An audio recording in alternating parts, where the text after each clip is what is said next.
Yan lang. Thanks for watching and God bless.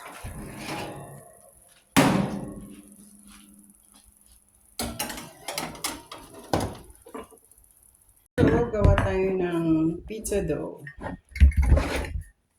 2 cups na flour, all-purpose flour.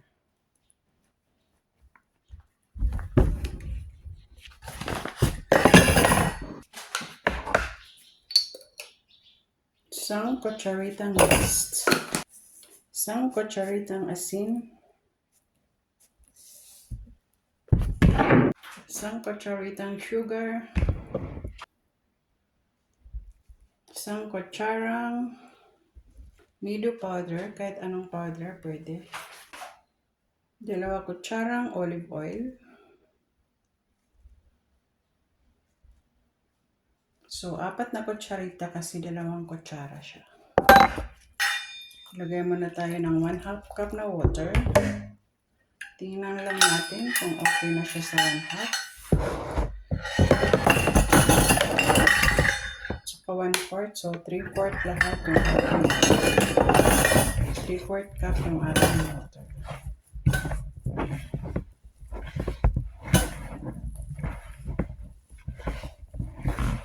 Dagdag tayo ng konti.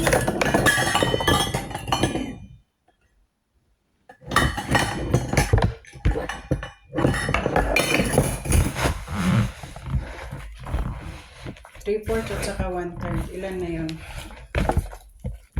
Kayo nang magtansya ng ating dough. Masahin nyo lang ng masahin hanggang makuha yung ating gusto na nalambot. 70 times ko kasi ito pinupush.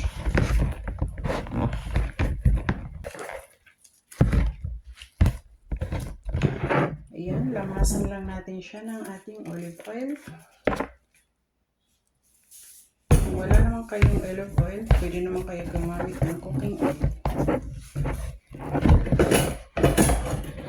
Then, paalsahin lang natin siya ng mga 1 oras.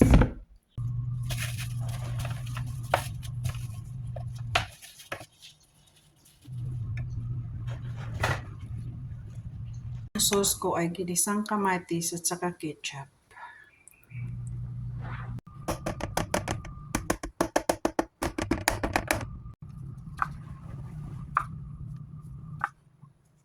Ang aking gamit na olive, masarap to. Ito yung aking mozzarella cheese.